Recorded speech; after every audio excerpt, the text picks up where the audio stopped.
Adobong manok muna nga ngayon. Ito nga pala yung tira ng aking anak. Kaya ito yung makikita ninyo yung may sabaw. Dahil ang mga anak ko, lahat ng luto gusto maraming sabaw. Ang asawa ko na may nakasinigang na ulo ng salmon kagaya ng ipinangako ko sa kanya kahapon. At ako'y sumalo din ng kaunti sa kanyang ulo ng salmon. Kung mapapansin yung mga kaulam, ang liit na naman ng aking kanin. Medyo naawa ako ng kaunti sa aking sarili dahil syempre fasting ako mga kaulam. Tapos, hindi ako pwedeng kumain ng marami sa gabi. At actually, kung pwede lamang na hindi ako kumain, hindi ako kakain dahil naatake talaga ang aking acid reflux na naman. So, hayain ng kakaunti ang kain, baka sakaling papaya. Charot. Binigyan ako ng asawa ko ng kanyang sinigang na salmon. Actually, ako ang pinakahuling kumain dahil hindi kami kasya sa lamesa. Kaya nung nahainan ko silang mag-aama, ako'y nagligpit-ligpit muna sa kusina habang sila'y nakain. Dahil sabi ko ako na lamang ang panghuli. At habang sila naman ay nagliligpit ng kanilang pinagkainan.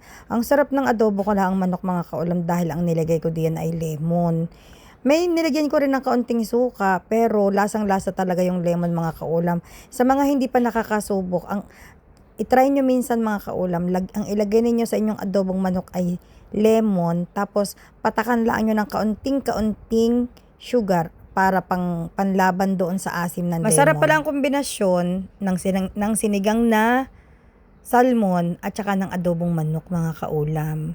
Isang medyo matabang dahil sa sabaw ng sinigang at isang medyo maalat-alat dahil naman sa sabaw ng adobo. Abay, perfect perfect! Ang asawa ko ang nagtakal ng aking kanin dahil alam na alam niya at nakita niya na ako na ilang gabi na hirap akong matulog dahil nga sa aking acid reflux na iyon. Sabi niya, ang gawin ko daw pag yung sumignal na pwede na kaming kumain muna ako halimbawa 2 dates tapos isang basong tubig, tapos pahinga muna ako, kunyari dasal, tapos pagkadasal, tsaka ulit ako kakain ng kaunti, tapos pahinga ulit, tapos tsaka ulit ako kakain ng kaunti.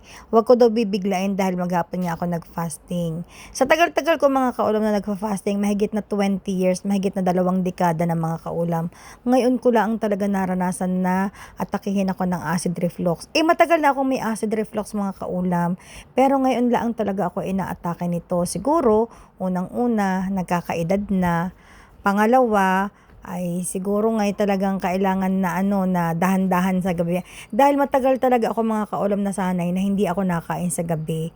Siguro hindi na din talaga po pwede sa tiyan ko na kain tayo ng late na ng gabi. Hindi naman late yan 6:30. 6:30 yan ako kumain Ang asawa ko tsaka yung anak ko 6:20. So, in 10 minutes tapos na yung bunso ko. So, pwede na akong kumain. Karamdam ko nga, pumayat na ako ng kaunti. O yan ang adobo, masarap talaga mga kaulam ang pagkaluto ko. Pinagmamalaki ko. Ang gagawin ko niyan sa umaga, yan na din ang kakainin ko tsaka kanin. Iinitin ko siya, yung tatanggalan ko ng sabaw, yung patutuyuin, tapos parang naglalangis-langis. Yun ang masarap sa adobo Kaya lang, yan ay sobrang dami ng sabaw dahil request ng anak ko. Ang lulutuin ko ay chicken teriyaki. Ewan ko baga kung bakit nauwi yan sa adobo dahil tinamad na talaga akong maglabas ng yung mga gagamit-gamitin pa. Sa totoo lamang bago ako nag-voice over, iniisip ko na agad kung ano lulutuin ko bukas para sa kanila naman. Ito talaga pinakamahirap pag Ramadan mga kaulam.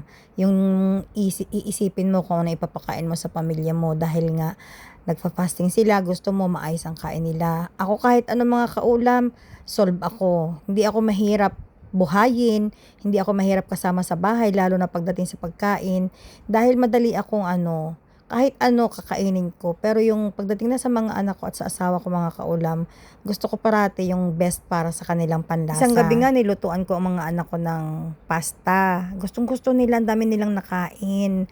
Tapos may kaunti pang tira sa ref. Yun na lamang ang ginawa kong almusal nung isang umaga.